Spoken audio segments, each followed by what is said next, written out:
Hello everyone, welcome to Sleepy Classes. I am Sonpriya, your History, Art and Culture faculty. आज के premix में हम modern history से कुछ क्वेश्चंस को सॉल्व करेंगे। यूपीएससी जो वेरियस एग्जाम्स कंडक्ट करवाती है उसके पीवाईक्यूज हैं, एनसीईआरटी बेस्ड क्वेश्चंस है, बहुत ही फाउंडेशनल लेवल के। तो जो लोग यूपीएससी 2026 2027 को टारगेट कर रहे हैं, मैं आपसे एक्सपेक्ट करूंगी कि आप इन क्वेश्चंस को अच्छे से पढ़ के इनका आंसर कॉमेंट सेक्शन में लिखेंगे। डाउट्स हैं तो उन्हें भी मेंशन कीजिए, बाकी वीडियो के एंड में अपना स्कोर बताना मत भूलिएगा। एंड बाकी आपको पता है, आपको अगर वीडियो पसंद आता है you have to like it, share it with your friends and do let us know in the comment section. जिस तरीके से आपको मोटिवेशन की जरूरत होती है कभी कभी आपकी फैकल्टीज को भी होती है। ठीक है, शुरू करते हैं।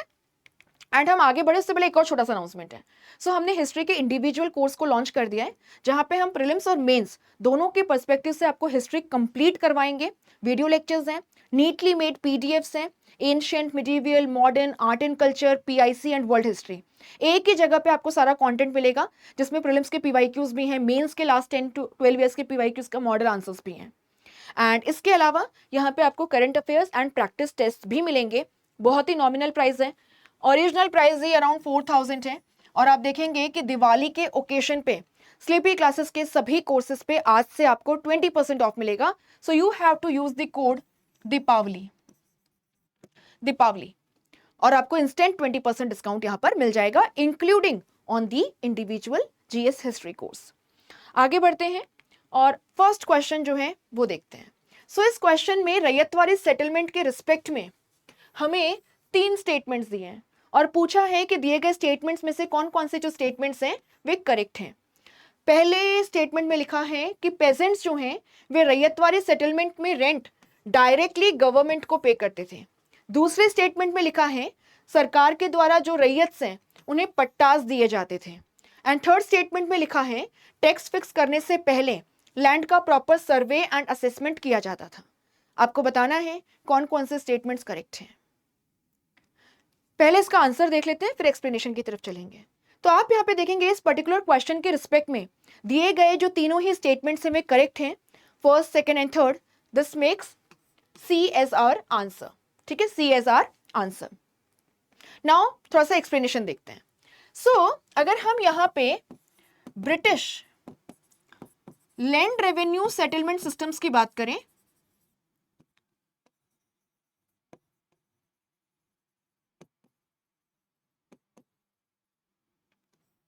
तो there are 3 major types, right.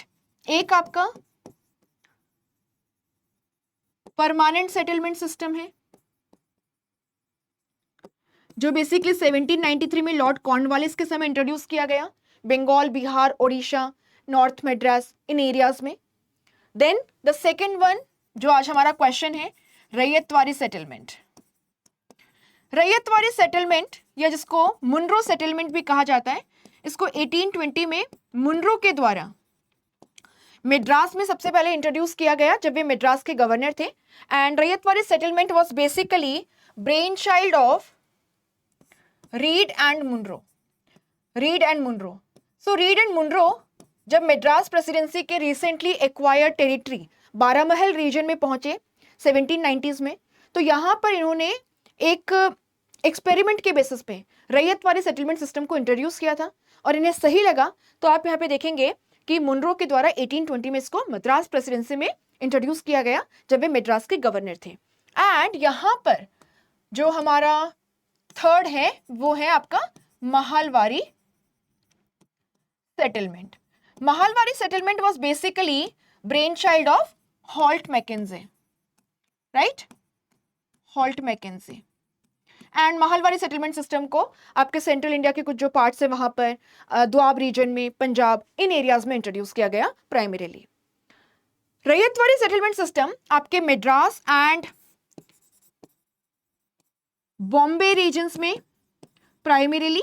इसके अलावा आप यहाँ पे देखेंगे कि आपका जो रैयतवाड़ी सेटलमेंट सिस्टम है ये आपको देखने के लिए मिलेगा आपके कुर्ग में, राइट, असम, ईस्टर्न बंगाल, इन कुछ एरियाज में भी आप देखेंगे कि रैयतवाड़ी सेटलमेंट सिस्टम को इंट्रोड्यूस किया गया था। ठीक है, नाउ रैयतवाड़ी सेटलमेंट सिस्टम पे थोड़ा सा फोकस करते हैं क्योंकि क्वेश्चन उसी के रिस्पेक्ट में है। रैयतवाड़ी सेटलमेंट को हम रैयतवाड़ी सेटलमेंट सिस्टम क्यों कहते हैं? क्योंकि आप यहाँ पे देखेंगे कि रैयतवाड़ी सेटलमेंट सिस्टम में ईस्ट इंडिया कंपनी और रैयत के बीच में डायरेक्ट डीलिंग होती थी। यहां पे कोई भी मिडिल मैन नहीं था। जैसे कि हम क्या देखते हैं, हम यहाँ पर क्या देखते हैं, हम यहाँ पे देखते हैं कि परमानेंट सेटलमेंट सिस्टम में जो जमींदार हैं they were the middle man. Mahalwari settlement system में आप देखोगे जो विलेज हेडमैन है या जो महल है ना, जो बेसिकली एक रेवेन्यू एस्टेट होता था, उसका जो भी इंचार्ज है वो किसानों से कलेक्ट करके रेवेन्यू को डिपॉजिट करता था EIC ऑफिशियल्स के पास। लेकिन रैयतवाड़ी सेटलमेंट सिस्टम में ईस्ट इंडिया कंपनी और रैयत के बीच में कोई मिडिल मैन नहीं था। यहाँ पर ईस्ट इंडिया कंपनी जो है वो रैयत से, जो किसान है, कल्टीवेटर्स हैं, उनसे डायरेक्टली डील करती थी। और आप यहाँ पे देखेंगे कि रैयत जो हैं उन्हें पट्टा या जो लैंड एंटाइटलमेंट डीड है वो इशू किया जाता था। बेसिकली यहाँ पे बताया जाता था कि ये 100 एंड 100 किसान जो है वो इस पर्टिकुलर पीस ऑफ लैंड का जो यहाँ लोकेटेड है ओनर है। तो आप देखेंगे कि यहाँ पे रैयत जो है वे ओनर थे, और अगर रैयत ओनर हैं तो वे उस पर्टिकुलर लैंड को बेच भी सकते थे, मॉर्टगेज या गिरवी भी रख सकते थे। तो उनके पास में ये सारे राइट्स थे। इधर की तरफ रैयत जो है वो डायरेक्टली ईस्ट इंडिया कंपनी के ऑफिशियल्स को जो भी रेंट है वो पे किया करता था। नाउ एक पर्टिकुलर पीस ऑफ लैंड से जो भी यहाँ पे लैंड रेवेन्यू आना है, जो रेंट है ना, जो रेंट आना है या जो लैंड टैक्स आना है, उसको फिक्स करने से पहले आप देखेंगे कि रैयतवाड़ी सेटलमेंट सिस्टम में प्रॉपर लैंड असेसमेंट एंड सर्वे होता था, जहां पे देखा जाता था कि जो सॉइल है उसकी फर्टिलिटी कैसी है, राइट, कौन सी क्रॉप उगाई जा रही है, एवरेज आउटपुट कितना रहता है, किसान की पेइंग कैपेसिटी कितनी है। तो इन सब क्राइटेरिया के बेसिस पे आप देखेंगे कि जो लैंड डिमांड है, जो लैंड रेवेन्यू डिमांड है या लैंड टैक्स की डिमांड है, उसको फिक्स किया जाता था। एंड ध्यान रखिएगा कि यहां पे it was not fixed in perpetuity. Permanent settlement system में हम क्या देखते हैं कि जो लैंड रेवेन्यू की डिमांड है it was fixed in perpetuity, है ना, it could not be modified. लेकिन रैयतवाड़ी सेटलमेंट सिस्टम में and likewise Mahalwari settlement system में आप क्या देखोगे कि ये जो लैंड रेवेन्यू की डिमांड यहाँ पे स्टेट रखता था, it was subjected to periodic revision. Periodic revision say after a period of 30 years, after a period of 30 years। So इस तरीके से आप यहाँ पे देखेंगे कि जो रैयतवाड़ी सेटलमेंट है उसे हम रैयतवाड़ी सेटलमेंट कहते हैं, क्योंकि यहाँ पे डायरेक्टली किसान के साथ डीलिंग होती थी। तो इसी से आप देखोगे कि आपका जो फर्स्ट स्टेटमेंट है, सेकंड स्टेटमेंट है, दे आर करेक्ट। किसान यहाँ पे खुद ओनर होता था, और जब तक वो टाइम पर लैंड रेवेन्यू पे कर रहा है उसे कोई भी लैंड से इविक्ट नहीं कर सकता था, कोई भी उसे जमीन से बेदखल नहीं कर सकता था। वो चाहे अपनी जमीन को बेच सकता था, उसके पार्ट को बेच सकता था, या उस जमीन को मॉर्टगेज कर सकता था, गिरवी रख सकता था। ठीक है, तो ये आपको यहाँ पे ध्यान रखना है। और यहाँ पर लैंड रेवेन्यू की जो डिमांड है उसको डिसाइड करने से पहले प्रॉपर लैंड का असेसमेंट होता था, और उसी के साथ में आप यहाँ पे देखेंगे सर्वे किया जाता था, और फिर जाकर के टैक्स की जो डिमांड है वो फिक्स की जाती थी। But it was not fixed in perpetuity, हमेशा के लिए फिक्स नहीं की गई थी। It was subjected to periodic revision, say after 30 years it was revised, and mostly it was revised upwards. तो ये जो पॉइंटर्स हैं ये आपको ध्यान रखने हैं। नाउ बात आती है कि क्या यहाँ पे जो एक्सट्रीम सिचुएशंस हैं, जैसे फेमिन है ना, आपका ड्रॉट है, या फिर क्रॉप फेलियर है, तो इन सर्कमस्टांसेस में लैंड रेवेन्यू से एग्जेम्पशन दिया जाता था। इनिशियली कोई एग्जेम्पशन नहीं दिया जाता था, बट आप यहाँ पे देखेंगे कि दक्कन राइट्स के बाद में लेटर पीरियड में हमें देखने के लिए मिलता है कि रैयतवाड़ी सेटलमेंट सिस्टम में कुछ मॉडिफिकेशंस इंट्रोड्यूस किए गए थे as relief measures for the peasants. तो इसको आपको थोड़ा सा यहाँ पे ध्यान रखना है। तो अगर हम यहाँ पर देखें तो तीनों ही स्टेटमेंट सही हैं। The correct answer is 1, 2 and 3। ठीक है, बाकी आप यहाँ पे वीडियो को पॉज करके पढ़ सकते हैं, या टेलीग्राम चैनल पे आफ्टर सर्टेन डेज, है ना, कुछ 4-5 दिन के भीतर PDF अपलोड हो जाती है, तो आप वहां से भी डाउनलोड करके पढ़ सकते हैं। सो यहाँ पे आप देख सकते हैं रैयतवाड़ी सेटलमेंट है ना। सो आपका मद्रास है, कुर्ग है, बॉम्बे है ना। इसके अलावा आप यहाँ पे देखेंगे आपका असम है, ईस्टर्न बंगाल, इन सब एरियाज में आपको ये देखने के लिए मिलेगा। सेकेंड क्वेश्चन की तरफ चलते हैं। So the summary settlement of 1856। Okay, so यहाँ पूछा गया है कि जो 1856 का समरी सेटलमेंट है वो इनमें से किस अजम्पशन पर बेस्ड था। पहले में लिखा है कि जो तालुकदार्स हैं दे आर, है ना, they were the rightful owners of the land, कि यहाँ पे तालुकदार्स को लैंड ओनर की तरह देखा गया। सेकंड स्टेटमेंट में लिखा है तालुकदार्स को इंटरमीडियरीज की तरह देखा गया जिनका लैंड में कोई परमानेंट स्टेक नहीं है। तीसरे में लिखा है कि तालुकदार्स जो हैं वे पेजेंट्स को लैंड से इविक्ट कर सकते थे, बेदखल कर सकते थे। चौथे स्टेटमेंट में लिखा है कि तालुकदार्स जो हैं वे स्टेट के पास आने वाले रेवेन्यू का एक पोर्शन जो है वे ले सकते हैं। तो समरी सेटलमेंट ऑफ 1856 की बात हो रही है, डायरेक्टली आपकी एनसीईआरटी से है, NCERT class 12 themes in Indian history part 3 के फर्स्ट चैप्टर से। सो इसको थोड़ा सा देखते हैं, ठीक है। यहां पे अगर मैं करेक्ट आंसर की आपसे बात करूं तो correct answer is B.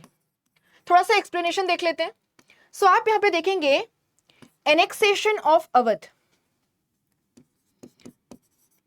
Annexation of Awadh 1856 है ना, when Dalhousie was the Governor General of India, and on what grounds? Misgovernance or maladministration, right? Maladministration। वाकई में जो रियल इंटरेस्ट है ब्रिटिशर्स का वो अवध में क्या था? Economic interest. सो दरअसल the British had economic interest in Awadh. What kind of economic interest? आप देखेंगे अवध जो है ये फर्टाइल प्रोविंस है, राइट? काफी फर्टाइल एरिया है यहाँ पे। तो यहां से एक अच्छा खासा रेवेन्यू जो है वो कंपनी को इनकम के तौर पे मिल जाएगा, कंपनी का रेवेन्यू बेस एक्सपांड होगा।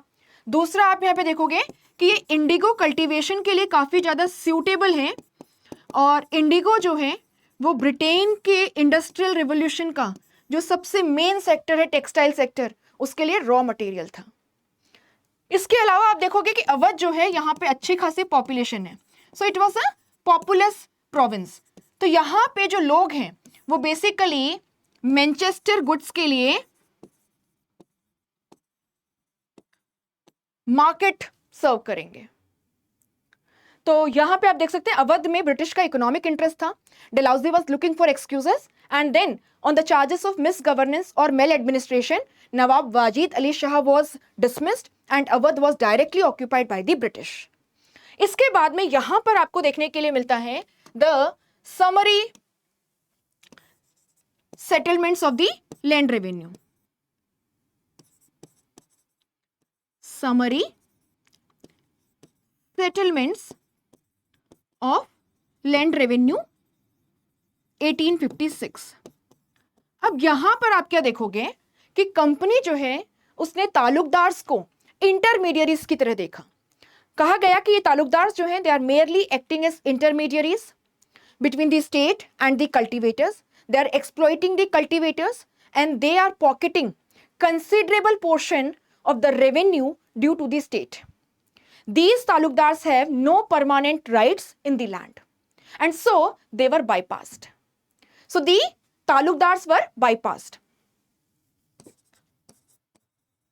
The talukdars were bypassed and यहाँ पे ईस्ट इंडिया कंपनी ने डायरेक्टली जो कल्टीवेटर्स हैं, जो पेजेंट्स हैं, उनके साथ में डील करना शुरू कर दिया।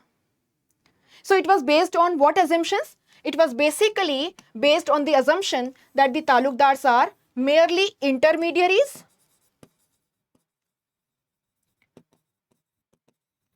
they are exploiting the peasants and they are pocketing considerable amount of the portion that is coming to the state as land revenue and thus यहां पे स्टेट का भी लॉस हो रहा है, स्टेट का भी लॉस हो रहा है। सो यहाँ पे आप क्या देखेंगे, आप देखेंगे कि इसके चलते इनको बाईपास कर दिया गया और डायरेक्टली कल्टीवेटर्स के साथ में डील करना शुरू कर दिया। तालुकदार्स को जिस तरीके से यहाँ बाईपास किया गया था, they got very angry and they were one of the moving forces behind the 1857 revolt, at least initially. जब इनको कहा गया कि इनकी तालुक से इनको वापस कर दी जाएगी, इनके तालुक राइट्स रिस्टोर कर दिए जाएंगे, then only they started supporting the EIC। Otherwise initially the taluqdars were supporting Begum Hazrat Mahal, the wife of Wajid, है ना, नवाब वाजिद अली शाह। ठीक है, चलो ठीक है। अब तालुकदार्स का मतलब पता है, अगर नहीं पता है तो यहाँ पे एक बार देख लीजिए। अगर हम तालुकदार्स की बात करें तो ये तालुकदार्स जो हैं ये पावरफुल, सॉरी,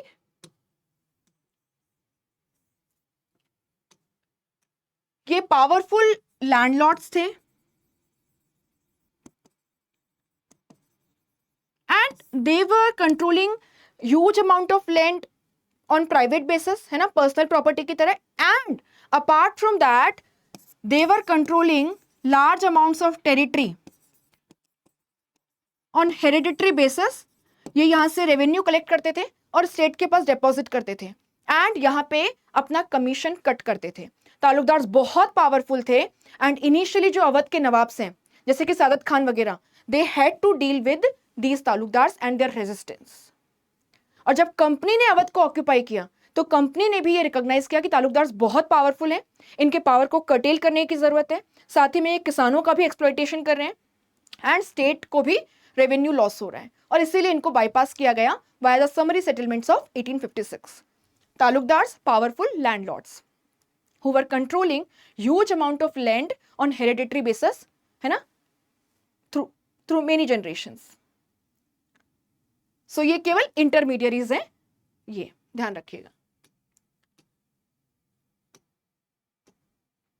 आगे जाएंगे, एक बार एक हम्बल रिमाइंडर, हमने GS के हिस्ट्री के इंडिविजुअल कोर्स को लॉन्च कर दिया है, आप चाहें इसे ज्वाइन कर सकते हैं। एंड दीपावली, ये कूपन कोड यूज करने पे आपको इंस्टेंट डिस्काउंट मिलेगा 20% का, ठीक है, दीपावली। सो इस कोड को आप यूज कर सकते हैं, आपको इंस्टेंट 20% डिस्काउंट मिल जाएगा। थर्ड क्वेश्चन देखते हैं, with reference to Indian history Damin i Koh is associated with. तो इस टाइप के कई बार यूपीएससी ने क्वेश्चंस पूछे हैं कि इनमें से उलगुलन जो है वो किससे रिलेटेड है, हुल शब्द जो है वो किससे रिलेटेड है। तो उसी लाइन पे ये क्वेश्चन है, दामीन ए कोहो इंडियन हिस्ट्री के रिस्पेक्ट में इनमें से किससे रिलेटेड है, Kol uprising, Santhal rebellion, Bhil revolt या Birsa Mundas revolt of 1899-1900। So इस पर्टिकुलर क्वेश्चन के आंसर को अगर हम यहां पर देखें तो करेक्ट आंसर इज बी, ठीक है, B is the correct answer, Santhal rebellion या जिसको संथाल हुल भी कहा जाता है, तो ध्यान रखिएगा, ठीक है, ऑफ 1855-56। और यहां पे लीडर्स कौन है, सिद्धो एंड कानो मुर्मू, ठीक है, इसको ध्यान रखिएगा। ठीक है, अब आप यहां पर क्या देखेंगे कि दरअसल अगर हम इसका थोड़ा सा बैकग्राउंड देखें तो आपके जो राजमहल हिल्स हैं, राजमहल की जो पहाड़ियां हैं, यहां पर रहते थे पहाड़ियाज। अब इस एरिया में जब ईस्ट इंडिया कंपनी का कंट्रोल डायरेक्टली एस्टेब्लिश हुआ तो कंपनी कोशिश कर रही थी कि ये जो पहाड़िया ट्राइब्स हैं ये शिफ्टिंग कल्टीवेशन से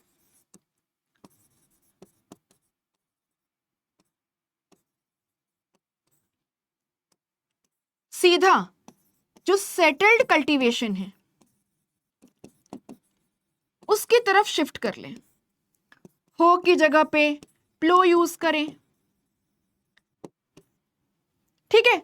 तो कंपनी एक्सपेक्ट कर रही थी कि पहाड़ियाज जो है वे शिफ्टिंग कल्टीवेशन की जगह पे सेटल्ड कल्टीवेशन जो है वो प्रैक्टिस करना शुरू कर दें। ऐसा क्यों? क्योंकि आप यहाँ पे देखेंगे कि कंपनी जो है वो यहाँ पर इन पहाड़ियाज को इफेक्टिवली कंट्रोल करना चाहती थी, है ना, और इसी के साथ में लॉ एंड ऑर्डर सिचुएशन जो है उसको मेंटेन करने में भी इससे मदद मिलेगी। क्योंकि अगर पहाड़िया सेटल्ड कल्टीवेशन प्रैक्टिस कर रहे हैं तो ये ऐसा नहीं है कि एक एरिया को छोड़ के दूसरे एरिया में शिफ्ट हो जाएंगे तुरंत से, क्योंकि वहां पे उनका इंटरेस्ट होगा। और अगर ऐसा हुआ तो कंपनी जो है वो इनको अपने इफेक्टिव कंट्रोल में ला पाएगी and law and order situation जो है उसको भी मेंटेन कर पाएगी।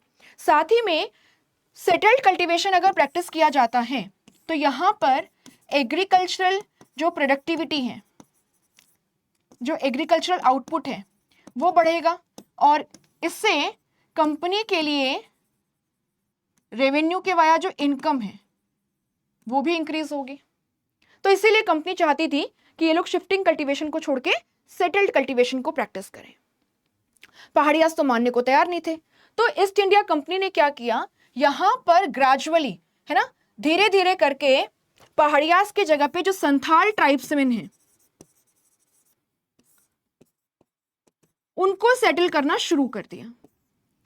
राजमहल हिल्स के जो प्लेन एरियाज हैं वहां पे संथाल ट्राइब्समैन को सेटल करना शुरू कर दिया और यहां पे एक बहुत बड़ा जो एरिया है उसको Santhal Damin i coho, Santhal land declare कर दिया। दामीन ए कोहो वैसे अरबी वर्ड है जिसका मतलब होता है स्कर्ट्स ऑफ द हिल। तो राजमहल हिल्स के आसपास का जो एरिया है इसे संथाल दामीन ए कोहो डिक्लेयर कर दिया गया, right. This was in 1832. So Damin i Koh was basically large amount of land demarcated and declared as Santhal land. ठीक है, संथाल्स जो है दे टुक टू सेटल्ड कल्टीवेशन, आराम से यहां प्रैक्टिस करने लगे। देन ग्रेजुअली आप यहां पे देखेंगे they started realising that the East India Company and its agents are exploiting them, कि सरकार की रेवेन्यू डिमांड बहुत ज्यादा है, अगर हम इसे पे नहीं कर पाते हैं तो हम जमींदार के पास जाते हैं, otherwise we would be evicted from this particular land. और है ना, जमींदार हैं या जो मनी लेंडर हैं वो यहाँ पर हमें बहुत ज़्यादा इंटरेस्ट चार्ज करते हैं, और जब हम ये इंटरेस्ट पे नहीं कर पाते हैं then we are basically losing our land, and that became the reason for the 1855-56 Santhal Hul और संथाल रेबेलियन, जहां पे इन्होंने डिसाइड किया कि ये जो डिकोज हैं, है ना, ये जो आउटसाइडर्स हैं जो हमें एक्सप्लॉइट करते हैं, जैसे कि कंपनी के officials, money landers, contract farmers या इसके अलावा पुलिस, है ना, कॉन्ट्रैक्टर्स, ये सब, हम इन सब को यहां से एक्सपेल कर देंगे। डिकोज को यहां से एक्सपेल करने की जरूरत है। Santhal rebellion of 1855-56। और बाद में आप देखोगे संथाल परगना टेनेंसी एक्ट आया 1876, एंड इसके वाया इस पर्टिकुलर एरिया को संथाल परगना डिक्लेयर कर दिया गया, और यहां पे ट्राइबल से नॉन ट्राइबल्स को जो लैंड ट्रांसफर है उस पे भी काफी सारे रेस्ट्रिक्शंस लगाए गए, प्रोहिबिशन लगाए गए, ठीक है, to protect the rights of the tribesman. और लीडर्स थे इनके सिद्धो एंड कानो मांझी। अच्छा, दामीन ए कोहो जो है उसमें एक और इंपॉर्टेंट प्रोविजन है, मैं आपको बता देती हूं। तो यहां पर बेसिकली संथाल से कहा गया था कि जो एरिया आपको अलोकेट किया गया है उसका एटलीस्ट जो 1/10 एरिया है it should be cleared and brought within cultivation in the first 10 years, ठीक है, in the first 10 years, that is आप यहां पर क्या देखोगे 1842 तक। और इसी के साथ में आप यहां पे देखोगे जो संथाल सेटलमेंट्स हैं उनमें आपको रैपिड एक्सपांशन देखने के लिए मिलता है, जहां 1838 में 40 संथाल विलेज थे, 1851 तक 1473 विलेजेस हो गए थे, और संथाल्स की पॉपुलेशन में भी एक ड्रास्टिक इंक्रीज आपको देखने के लिए मिला था। तो ये कुछ पॉइंटर्स हैं आपकी एनसीईआरटी से, इनको आप ध्यान रखिएगा। नेक्स्ट क्वेश्चन की तरफ चलते हैं। The limitation law which was passed by the British in 1859 addressed which of the following issues? Again, right from your NCERT. The loan bonds would not have any legal validity. क्या limitation law में यह कहा गया था कि जो loan bonds हैं उनकी कोई लीगल वैलिडिटी नहीं है, या फिर यह कहा गया था कि जो मनी लैंडर एंड रईयत्स के बीच में लोन बॉन्ड साइन की गई है उनकी वैलिडिटी जो है वो 3 साल की होगी। तीसरे स्टेटमेंट में लिखा है कि ये जो लोन बॉन्ड्स हैं they could not be executed by the money lenders. So loan bonds की कोई भी लीगल वैलिडिटी नहीं है, या इनकी 3 साल की वैलिडिटी होगी, या मनी लेंडर्स जो हैं वो इनको एनफोर्स नहीं करवा सकते, या फिर लास्ट में लिखा है they would have a validity for 10 years. क्या लगता है? Limitation law of 1859। आप देखेंगे यहां पे जो करेक्ट आंसर है वो है B. So B is the correct answer for this particular question. थोड़ा सा देखते हैं।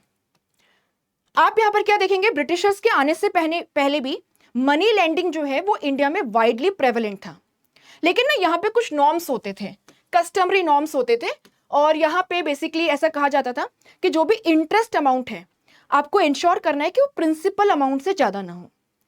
ठीक है, तो यहाँ पे मनी लेंडर को एक फेयर इंटरेस्ट भी मिल जाएगा, और जो है ना लोन ले रहा है उसका भी यहाँ पे एक्सप्लॉयटेशन नहीं होगा।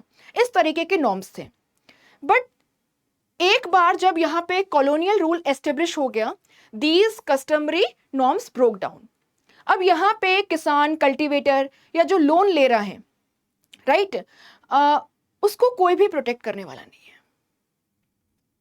अब ऐसे में आप यहाँ पर क्या देखेंगे, आप देखेंगे कि लोन बॉन्ड्स भी आ गई थी और उनकी लीगल वैलिडिटी होती थी, है ना, और इसी के साथ में आप क्या देखोगे कि उनको आप लीगली एनफोर्स करवा सकते थे। तो मनी लेंडर्स अब जब किसानों को लोन देते थे तो उनसे लोन बॉन्ड साइन करवाते थे। कई बार देखा गया कि जो प्रिंसिपल अमाउंट है उससे 10 गुना 20 गुना यहाँ पे इंटरेस्ट हो जाता था। किसान जो है वे कंप्लेन करने लगे कि एक, ये मनी लेंडर्स इनिशियल जो इंटरेस्ट रेट है वही बहुत हाई रखते हैं, यहाँ पे कोई चेक नहीं है। सेकेंडली उन्होंने कहना शुरू किया कि अक्सर मनी लेंडर्स जो हैं वे अपनी अकाउंट बुक्स को फॉर्ज करते हैं, है ना, मैनिपुलेट करते हैं, और इस तरीके से किसान को कॉन्स्टेंटली डेट में रखना चाहते हैं ताकि बाद में ये उनके लैंड को ऑक्यूपाई कर पाए। और यहां पर आप देखोगे इसीलिए ईस्ट इंडिया कंपनी जो है, जो ब्रिटिश हैं, way basically limitation law of 1859 लेकर के आए। लिमिटेशन लॉ ऑफ 1859 के वजह कहा गया कि मनी लैंडर और कल्टीवेटर के बीच में जो लोन बॉन्ड है उसकी वैलिडिटी केवल 3 साल की होगी। ऐसा इसलिए किया गया ताकि जो वहां पे इंटरेस्ट मल्टीप्लाई हुआ जा रहा था उसको आप रोक पाए। लेकिन यहां पे भी मनी लैंडर्स ने इसमें भी लूप होल निकाल लिया। वे अक्सर क्या करते थे, जैसे मान लीजिए एक इनिशियल लोन बॉन्ड जो है वो साइन की गई, उसका टाइम खत्म होने वाला है 3 साल, तो वे एक नई बॉन्ड साइन करवाते थे किसान से, और उसमें जो पिछला बकाया है, प्रिंसिपल अमाउंट का जो बकाया है इंटरेस्ट, उसको प्रिंसिपल अमाउंट की तरह एंटर करते थे। फिर 3 साल तक ये और चलता था। इस तरीके से किसान का एक्सप्लॉयटेशन होता ही रहेगा। और आप देखोगे कि जो डेक्कन राइट्स कमीशन है उसकी जो रिपोर्ट है उसमें भी हमें, है ना, 1878 की जो रिपोर्ट है उसमें भी हमें ये पता चलता है कि लिमिटेशन लॉ के क्या क्या लूप होल्स थे और उसे किस तरीके से मनी लैंडर्स जो हैं वे एक्सप्लॉइट करते थे।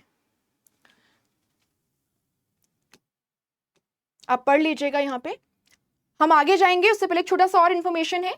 2027 के लिए जनरल स्टडीज का जो फाउंडेशन कोर्स है वो लॉन्च हो गया है, आप इसे ज्वाइन कर सकते हैं। यहां पर भी दीपावली कूपन कोड यूज करने पे आपको डिस्काउंट मिल जाएगा। ठीक है, so if you are interested आप हमारी वेबसाइट को चेक कर सकते हैं, या फिर आप 1800-890-3043 पे Monday to Saturday morning 9 to 5 call करके हमारी टीम से भी कॉन्टैक्ट कर सकते हैं। नाउ लास्ट क्वेश्चन है आज का, ये अपना स्कोर जरूर बताइएगा मुझे। Consider the following statements about the permanent settlement system in British India. It was introduced with the aim of encouraging investment in land and improvement of agriculture. Sunset laws were associated with permanent settlement. For the first time in Indian history, property rights over the lands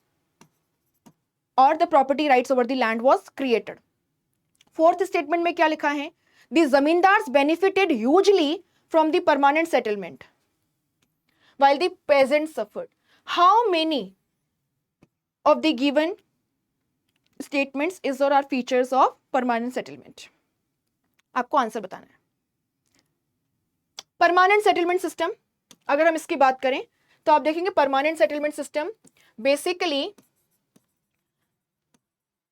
John Shore and Cornwallis जो हैं उनका brain child था, जो Cornwallis के समय 1793 में Bengal, and then Bihar, Odisha, इन areas में इंट्रोड्यूस किया गया। बाद में कुछ और एरियाज में भी इंट्रोड्यूस किया गया, जैसे आप देखेंगे आपका नॉर्थ मेड्रास, तो इन एरियाज में इसको इंट्रोड्यूस किया गया। नाउ परमानेंट सेटलमेंट सिस्टम में क्या क्या इसके इंपॉर्टेंट फीचर्स हमें देखने के लिए मिलते हैं। जो जमींदार्स हैं उनके साथ में ईस्ट इंडिया कंपनी ने डील की।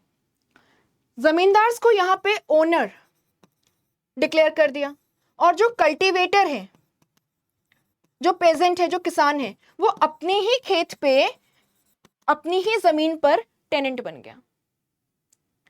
अब ये जो जमींदार है, इससे कहा गया कि आप ओनर हैं। ऐसा क्यों किया गया होगा? तो इसके पीछे ना कुछ स्ट्रेटेजिक रीजंस हैं। जैसे जमींदार जो हैं ये पावरफुल हैं, इन्फ्लुएंशियल हैं।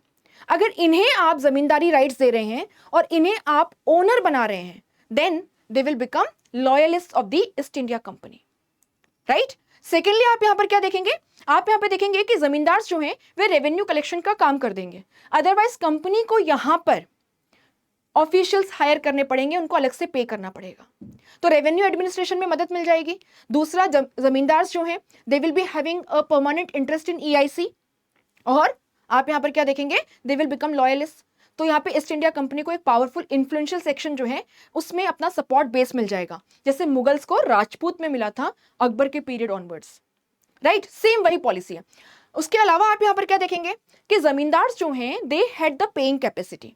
कंपनी को लगा कि अगर हम इन्हें ओनर बना देते हैं और कुछ इंसेंटिव्स देते हैं, तो जमींदार जो हैं वे यहाँ पे अपना जो भी जमींदारी एस्टेट है उसमें इन्वेस्ट करेंगे।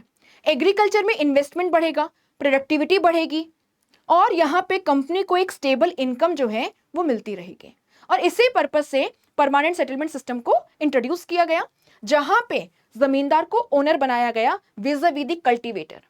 कल्टीवेटर अपनी ही जमीन पे टेनेंट है। जमींदार से कहा गया कि आपको एक फिक्स्ड अमाउंट ऑफ रेवेन्यू जो है वो ईस्ट इंडिया कंपनी को डिपॉजिट करना होगा ड्यू डेट पर, ठीक है, ड्यू डेट पर। और ये जो फिक्स्ड अमाउंट ऑफ रेवेन्यू है it was fixed in perpetuity, हमेशा के लिए इसको फिक्स कर दिया गया था, ठीक है, इसको हमेशा के लिए फिक्स कर दिया गया था, परमानेंटली फिक्स कर दिया गया था। तो अब देखिए, कहा गया कि ये जो पर्टिकुलर एरिया है यहां से एक्स अमाउंट ऑफ रेवेन्यू आएगा। इस एक्स अमाउंट का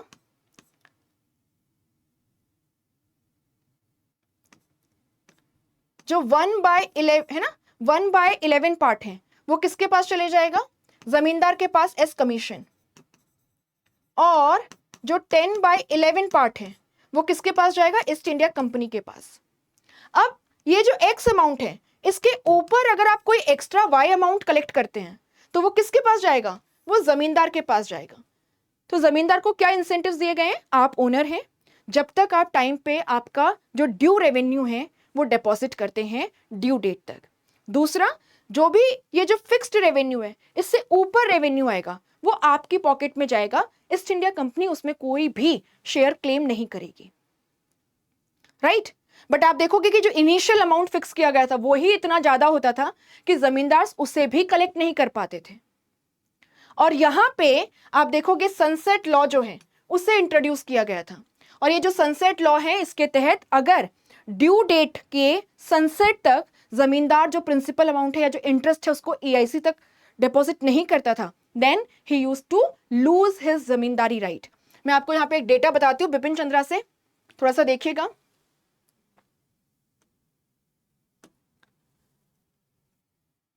(1794 से 1807 के बीच में half of the lands under permanent settlement और zamindari settlement were auctioned off because the zamindars failed to submit the due revenue on the due date. तो ये आपको यहां पे थोड़ा सा ध्यान रखना है, ठीक है। तो आप यहां पर क्या देखेंगे? आप यहां पे देखेंगे कि बिल्कुल फर्स्ट स्टेटमेंट जो है वो सही है हमारे डिस्कशन के बेसिस पे, सेकंड स्टेटमेंट भी सही है, एंड जो फोर्थ स्टेटमेंट है वो सही नहीं है। क्योंकि आप यहां पर क्या देखोगे, क्योंकि जमींदार को छूट दी गई थी कि आप जितना चाहे उतना रेवेन्यू कलेक्ट कर सकते हैं किसान से, हमें तो बस ये फिक्स्ड अमाउंट आपको देना है। इसीलिए जमींदार जो हैं they started exploiting the pageantry. ऊपर से ये इनिशियल डिमांड ही इतनी हाई थी और जमींदार के ऊपर हमेशा एक थ्रेट बनी रहती थी कि he will lose his zamindari rights अगर वो ड्यू डेट पे सनसेट से पहले ये अमाउंट सबमिट नहीं करता। इसीलिए आप देखोगे कि किसानों से बहुत ही ब्रूटल मैनर में, हार्श मैनर में, irrespective of the situation that they were in, ये रेवेन्यू कलेक्ट किया जाता था। So it led to exploitation of the peasantry for sure. But इसी के साथ में आप देखोगे, जैसे हमने देखा, half of the zamindari lands were auctioned off. So यहाँ पे जमींदार्स के लिए भी ये बेनिफिशियल नहीं था। Who gained at the cost of the zamindars? The jotedars. ये जोतेदार्स जो हैं ये विलेजेस में रहते थे, गांवों में, ठीक है, and they used to be big landlords.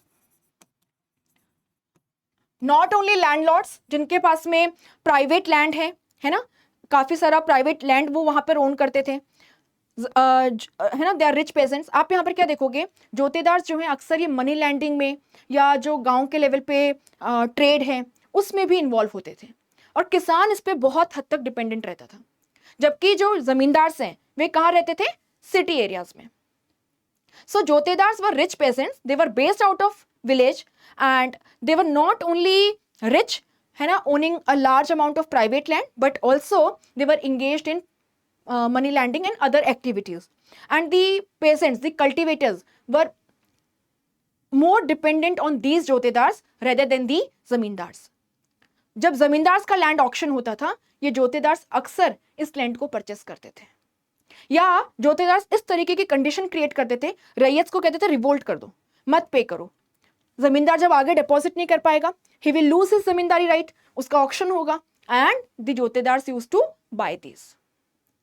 ठीक है, तो जोतेदार्स, मंडल्स, ये टर्म्स यूज होते हैं इनके लिए, आपको ये ध्यान रखना है। नाउ 1, 2 एंड 4 आर डेफिनेटली नहीं, 1, 2 are correct, 4th is false, right. Third statement की अगर हम बात करें तो ये बिल्कुल सही है। ऐसा पहली बार हुआ कि जो प्राइवेट ओनरशिप ऑफ लैंड है उसको लीगली रिकॉग्नाइज किया गया via the permanent settlement system. So this is true, correct पूछा है और आंसर इज सी। सो यहां पर आपका ये सेशन खत्म होता है।